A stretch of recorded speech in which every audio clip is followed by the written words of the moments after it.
At some point in your life, if you're lucky, you get to design the way in which things evolve. Daniel Day-Lewis. Are you ready to make the most of the only life you have? To make smart money choices focused on achieving what you care about most? Here to help you balance living well today without sacrificing your tomorrow is the Retirement Answer Man, Roger Whitney.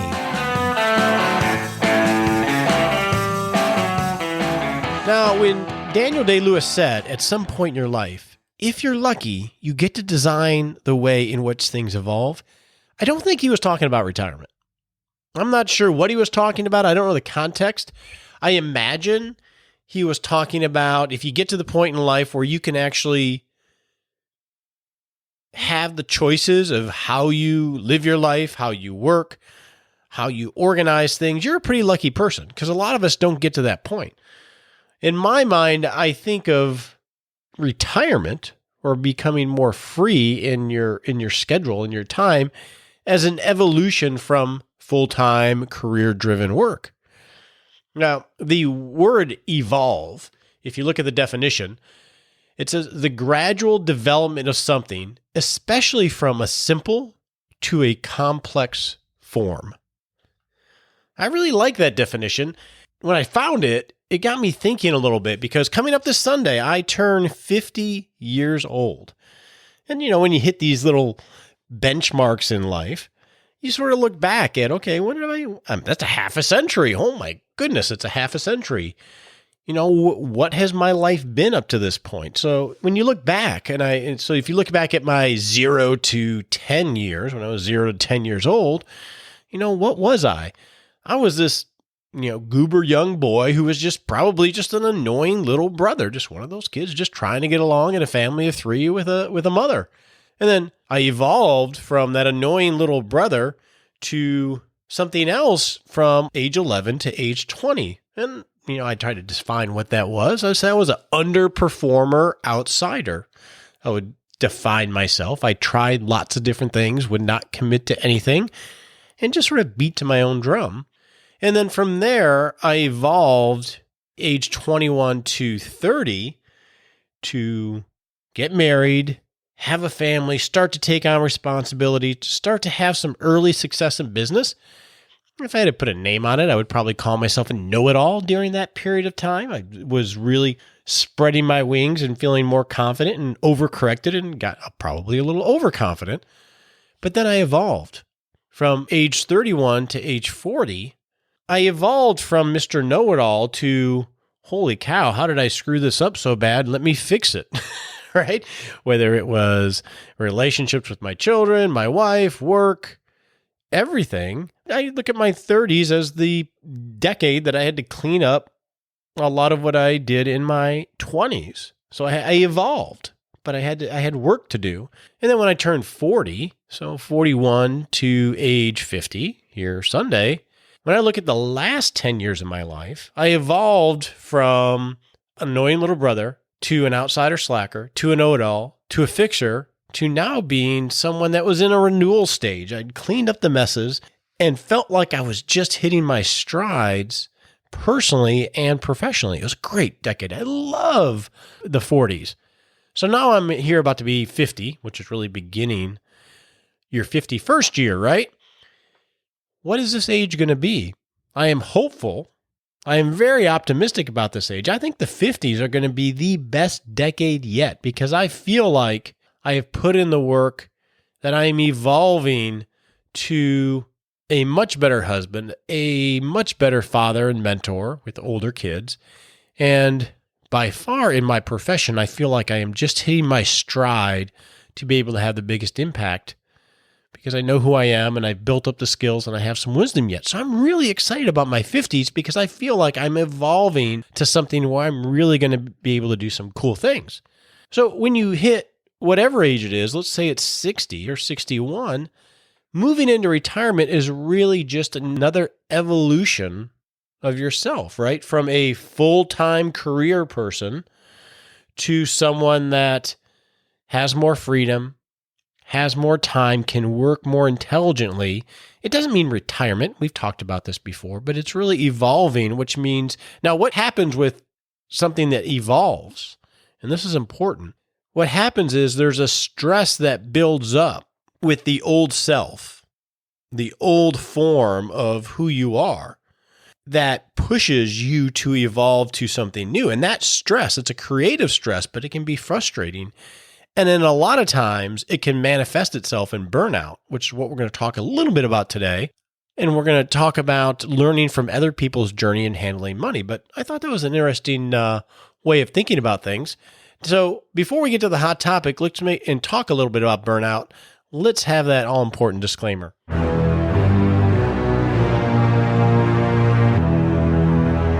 Time for that all-important disclaimer, and that is take this show as helpful hints and education. Don't take advice from the show or from me unless you work with me as a client, because I don't know anything about you, and you don't know anything about me. I work as a fiduciary for my clients. I walk life with them, and I am accepting clients, and you can go to rogerwhitney.com and click on Work with Roger, and we can have a conversation about that. But until then, consider this helpful hints and education. And before you make any decisions, talk to your legal advisor, your tax advisor, or your financial advisor, because that's just common sense. Now, let's get on with this evolution/burnout talk. Well,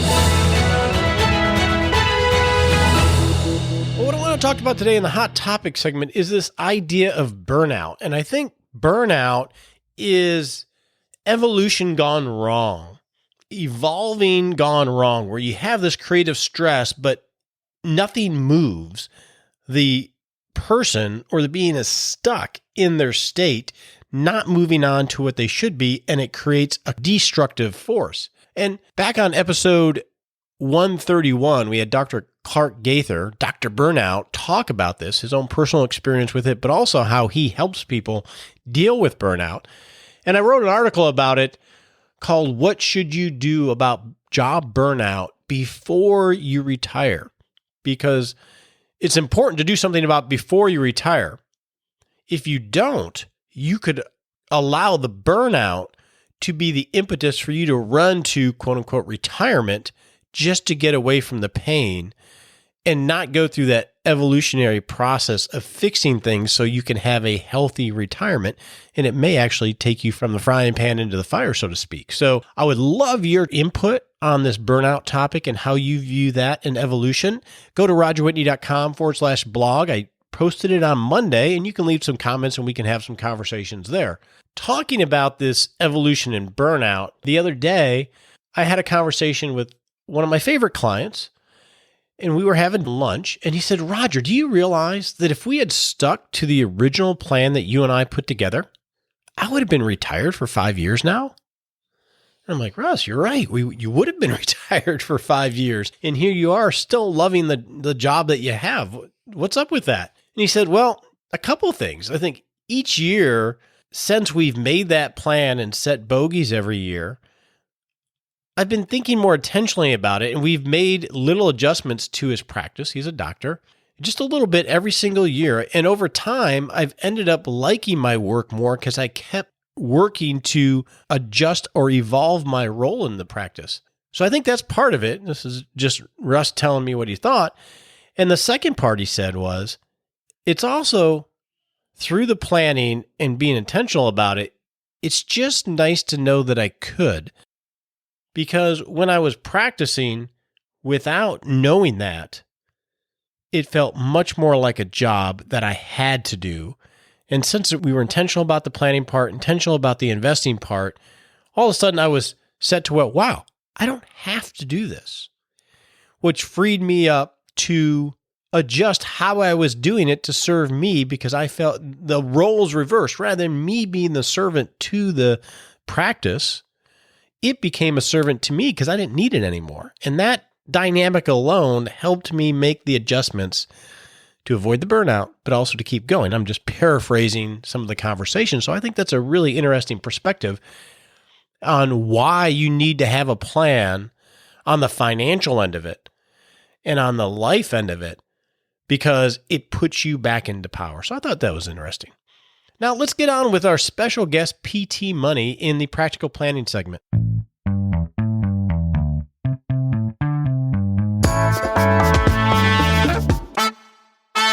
Well, welcome to the practical planning segment, where we are going to talk with one of my favorite underspoken people. PT Money of ptmoney.com. Now, PT is a friend of mine. He hosts the financial nerd conference called FinCon, where money and media meet. It's a great conference. Now, he went from being a CPA to a blogger to a conference hoster, and he experienced burnout along the way. And there were two reasons I asked PT to come on the show. Number one was I wanted him to tell his story because I think this idea of evolution as we walk towards retirement or freedom or whatever we want to call it is important. He has a good journey of how he dealt with those. But also, I wanted to let you know, and I'm excited about this, is that he has a new podcast called The Masters of Money. In this podcast, he interviews financial nerds about their money trials. And what's cool about it is he really probes on, okay, I know you weren't always a financial nerd and good at this. Talk about your screw-ups and how you evolved and how you managed your money and how you managed your career to get to your super financial nerd status today. Because he's so low-key and how he approaches things, he allows people, it's amazing what he can draw out. It's a great podcast called The Masters of Money. But first, let's turn the tables around and let's hear PT's journey with money and some of the things that he's dealt with. Well, PT, it is exciting to have you on the Retirement Answer Man show. I'm excited to be here. I'm a fan of what you do, so it's an honor. Yeah, wait. So you are a man of many things. You're a CPA, or were a CPA, I guess, right? Still hold the credentials. Yes. Do you? Okay, so you're no longer practicing. No longer practicing. We'll get into that a little bit. You are a conference organizer. You created FinCon, which is, what's the slogan? Where money and media meet. Or money and media meet. So that's where all the bloggers and podcasters and money experts nerd out once a year, which is a great conference. Thanks. And now you have a podcast that you're talking, you're actually teasing out other people's stories on what they learned, right? Their trials and tribulations, so we can all learn from each other. I guess the first thing I want to dig into is, why did you leave a tax practice? You were an auditor, right? Yeah. The actual act of serving a client never really stuck well with me. I mean, I came out of school, went straight into big accounting, big four at the time, I believe it was. And, they had me working on one or two clients all year. That wasn't for me. And then I tried a small firm where I was more, one-on-one with clients. And I don't know, that didn't really sit well with me. My dad's a CPA, so I kind of was experienced in the area growing up. And I don't know, just one-on-one with the clients never really appealed to me that much. So I finally found internal auditing. And that sort of suppressed my other desires, I guess, for a while because it had good travel and reasonable hours. So I got the corporate paycheck and then went on. So to answer your question, I really have never been really good at like client relations, like one-on-one. Yeah, you do have a really rough personality. So no, you're a quiet dude though. You keep to yourself. Yeah, and I think I would just rather. I don't know. I just found blogging, and I found that to be a better way to kind of express what I was thinking, what I was doing, and helping a larger group of people versus, one-offs. So, and the reason I'm asking about this, I mean, this is the Retirement Answer Man blog. This is about transitioning towards retirement, but I want to go through the steps. What caused you to want to be a CPA in the first place? It's not easy. Yeah. So my dad was a CPA. And so to be honest, I sort of defaulted into that.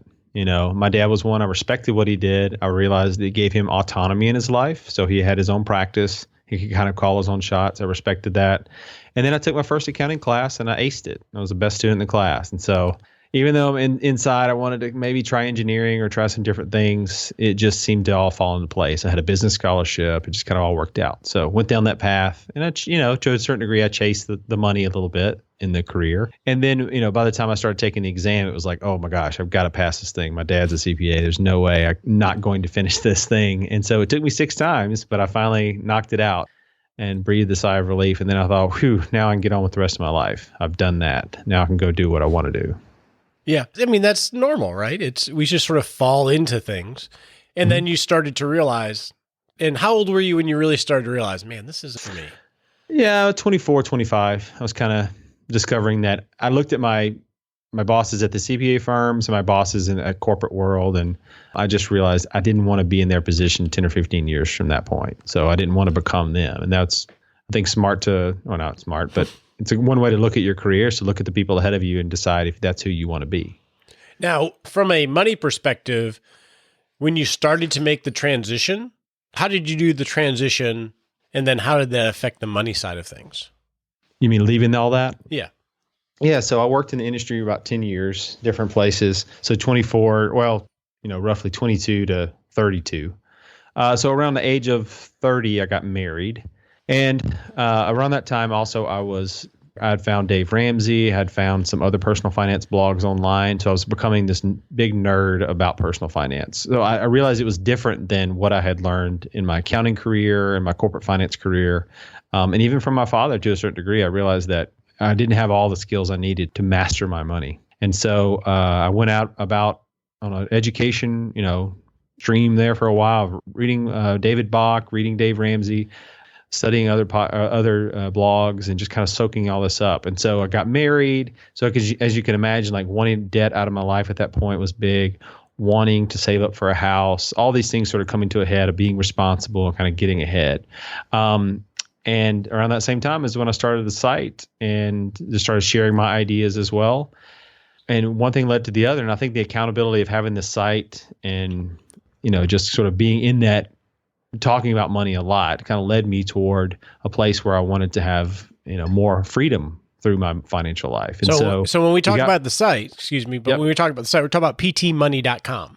That's right. ptmoney.com. Yep. And It's where I was sharing tips and tricks and reviews in my story, how I was getting rid of debt, how I was paying off my student loans, credit cards, how I was saving up for our house and buying it, and all those things, paying off car loans. So what I did was when I first got married, my wife and I, we combined our incomes and sources and everything, and we lived off basically one income. Then we took the rest of the money and slammed it all against our debt and against aggressive savings.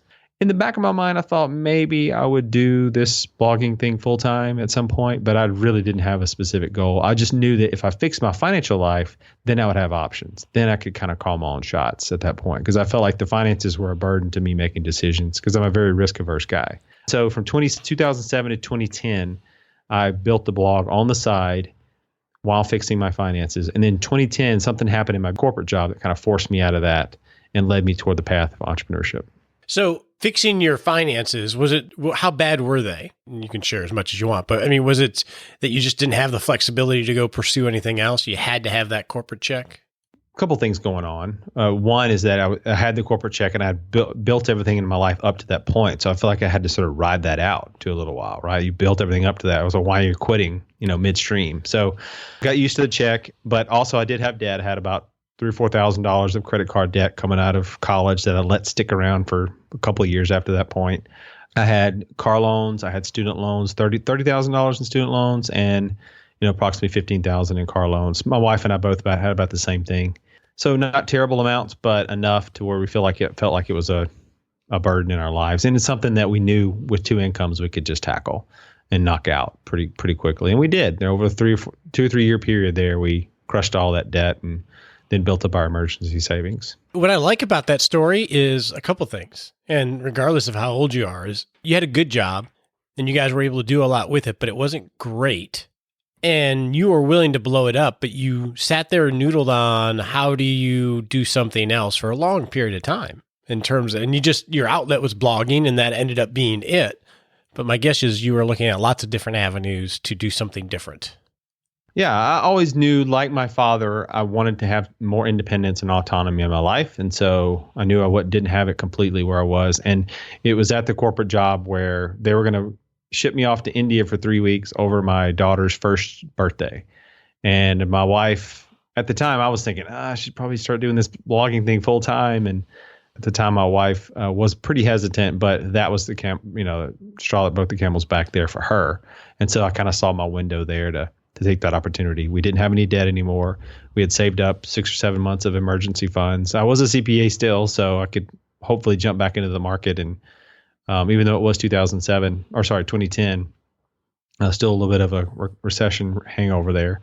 I felt like pretty comfortable maybe getting back in the job market at some point. So I took my chances. I left to go blog full time, and then I immediately got some side hustles. So I started freelance writing. I started doing taxes on the side, and I started I was a blog editor on the side. So I still hedged my bets to a certain degree by supplementing my full-time entrepreneurial endeavors with some little side hustles.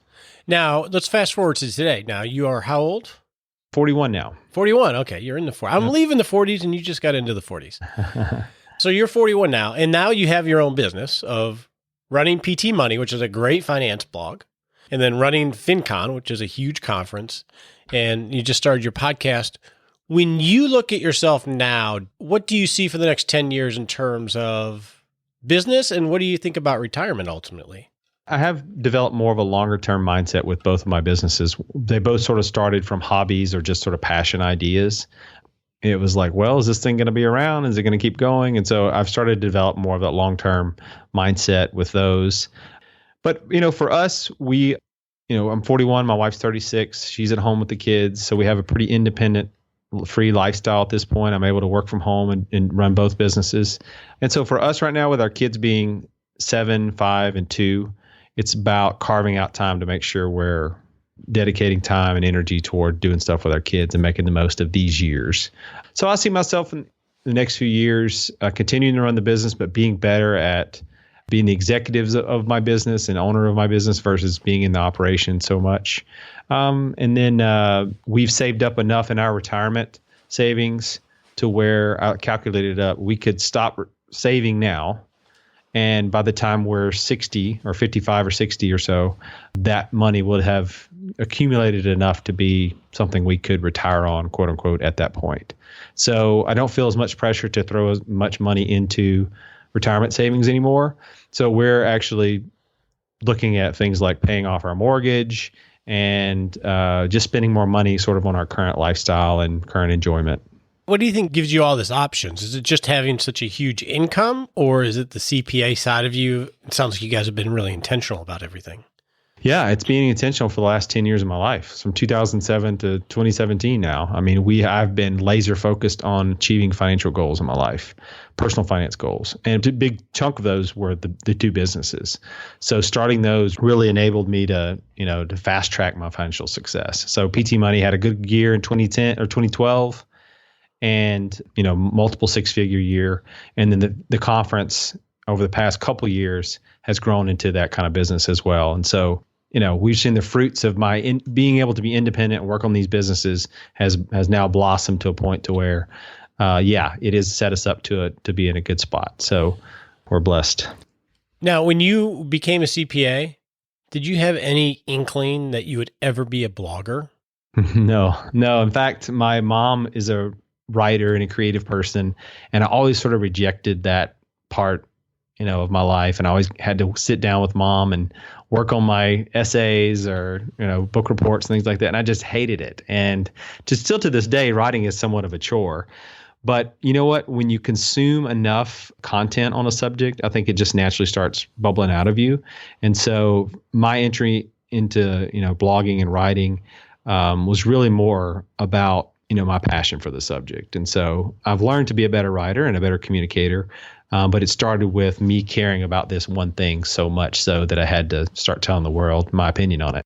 Now, I imagine it doesn't have to be blogging, right? So if it, we talk a lot on the show about, retirement is really not about retirement. It's about freedom and the time to start noodling on what you can do that you enjoy, especially early in retirement, and actually make money off of it is while you still have your day job. And that could be anything from sewing flags to cutting lawns or anything else. Yeah. Any counsel for how you start to figure that out and taking a passion and actually turning it to also being able to make it a side income or side hustle? So in terms of finding that thing, that's tough because I don't think I necessarily would have thought personal finance would have been my passion early on. I don't know what it was about it that really drew me in. Maybe it was the sort of the dawn of the internet and blogging and sort of seeing that sort of bubble. So it was a combination of things, my finance background a little bit and the internet kind of booming at the time and me sort of wanting to be as part of that growth in society and culture. And also had to do with a lot of the free time that I had. So I don't know, I guess be open to new experience, always sort of be learning. I mean, that's the approach I feel like I've taken with my life is to try to seek out, new pieces of information, new knowledge, learn about new areas, learn about new things, try different things because you never know what's going to be that thing that grabs a hold of you and takes you forward. And what was the second part of your question? Yeah, I think it is an iterative process, right? It is a process of just testing things and figuring out what you're passionate about. What, not even specific to blogging, but in general, how do you think you turn a passion into something that you can actually make income off of? You look at the people who are making income off of that passion and you go talk to them and go hang out with them. That's 100% what you do. You go network with the people who are doing what you want to be doing. And that's what I did. And that's eventually what led to FinCon for me, was because I hung out with those people and they helped me turn my hobby into a full-time business. And then as a way of celebrating that and continuing that process, I created a conference for all of us. Yeah. And I remember when I started my journey into other things that complemented what I do as a core business, was you started to surround yourself with people that don't look at you like you're nuts. Yeah. Right? Because I can imagine you're saying, I like this blogging. And at that time, especially, people are like, what? What is that? Right? Yeah. My wife got tired of hearing all my discussions about blogging and what I was doing. And I certainly didn't have friends who were interested in it. And I was sharing some personal stuff about my personal finances. So I was actually very anonymous when I first started. So I didn't give my full name. That's kind of how I got the moniker PT, because that's all I would put out there was I'm PT. That's pretty creative, by the way, Philip. PT. That was very creative on your part. That allowed sort of a further enhanced need for online connection. These people who were also having these conversations about money.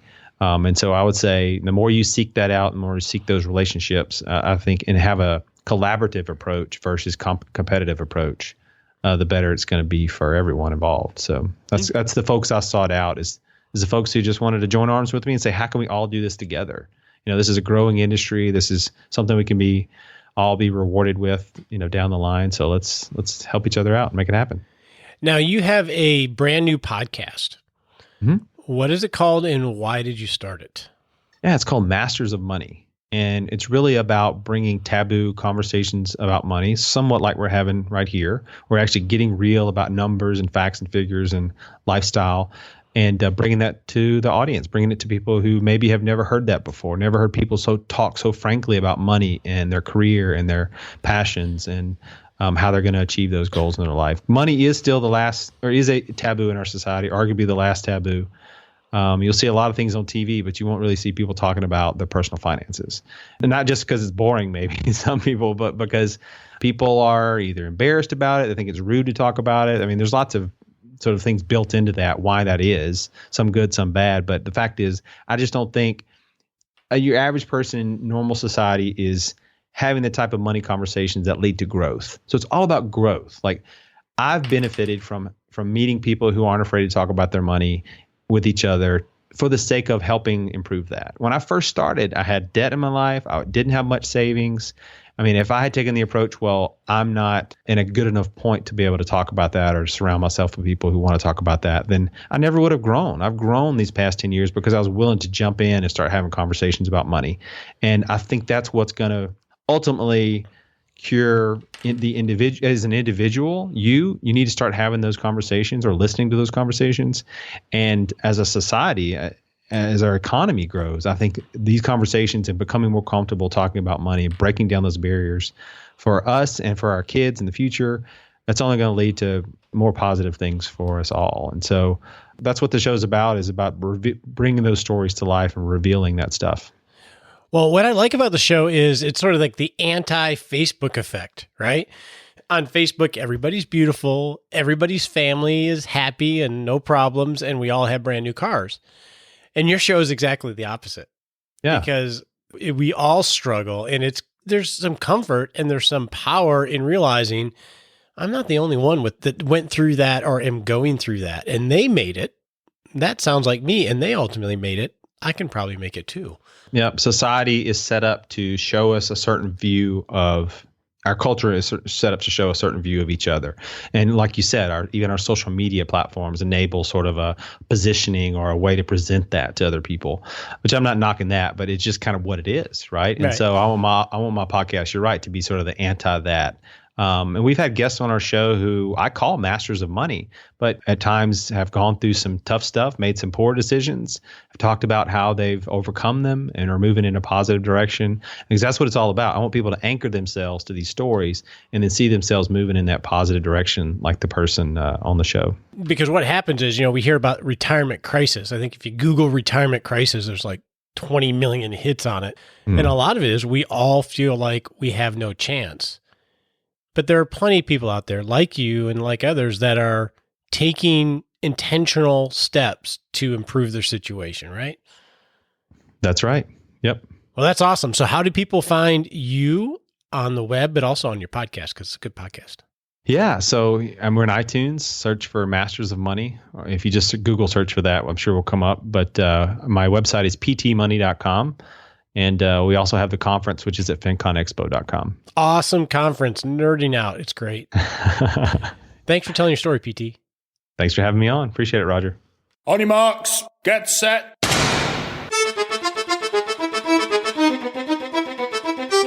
Hey, welcome to the Smart Sprint segment where we set a 7-day goal to take a little baby step towards living intentionally with our money in our life. So I have a client who's been bugging me. All right. Doesn't happen often, but he's been bugging me, and I appreciate it because it's going to help all of us out. He wants to build an in case of emergency plan. And we've talked about that before. He's so busy in his life that I had a meeting with him. He's like, Roger, can you just annoy the heck out of me one little piece of it at a time so I can put it into place?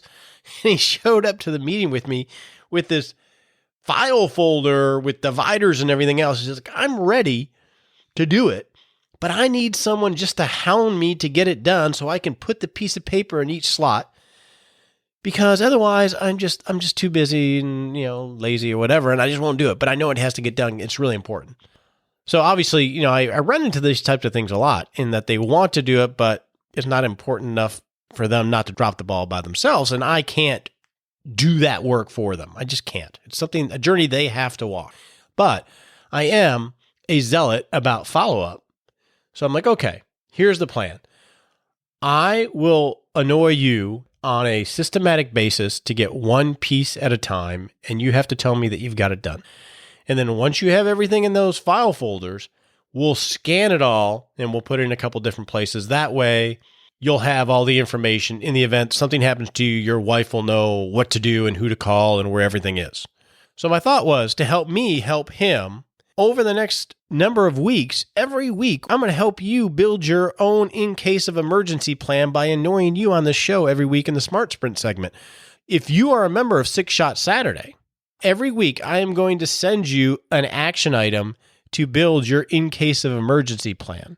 So you can put together a document. So if something happens to you, someone you love or whoever's handling your affairs is going to know where everything is and they're going to know who to call and what to do. So in this week's 6 Shot Saturday, I am going to send my in case of emergency plan worksheet. Now I need to update it a little bit, but this will be good I want to get this thing going. So I'm going to email it to you on the 6 Shot Saturday list. And if you're not a member of 6 Shot Saturday and you want this exclusive content and you want to be bugged and had things fed to you week by week, go to rogerwhitney.com and just put in your first name and email, and you'll be signed up for the list. It's just one email a week. So your first job is to get 6 Shot Saturday, open up the list, and put it in a folder. Create a folder on your computer called ICE Plan Folder. And then week by week, I'm going to give you an assignment to get that completed so you can get this done for your family because it's that important.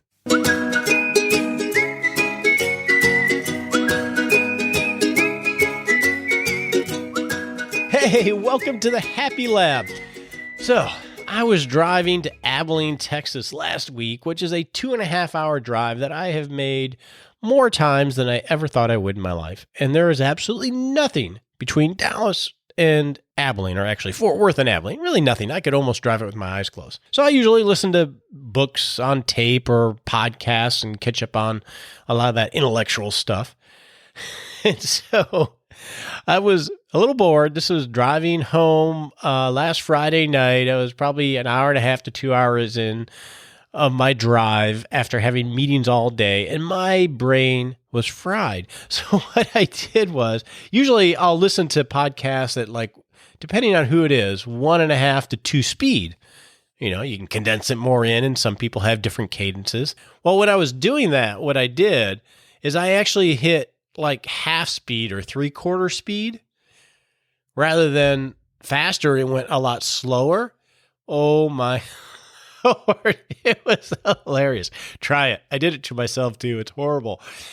If you play me or one of your favorite podcasts at like half or 3/4 speed, it sounds like they are totally drunk. They're totally high. They're totally something. It just talks so slow. I was literally crying in my car as I was driving because I was listening to people I love, and it sounded like they were just blitzed. So if you want to give yourself a little laugh, play me or one of your favorite podcasters at half or 3/4 speed, and let me know what you think.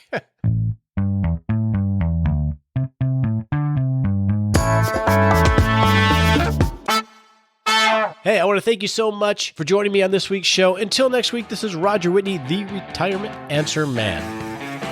We appreciate you joining us today for this episode of Retirement Answer Man. Be sure to visit rogerwhitney.com/answers to access the Retirement Answer Library with over 30 checklists to help you make the most of the only life you have. Remember, you have more power than you realize to create an amazing life starting today with Retirement Answer Man.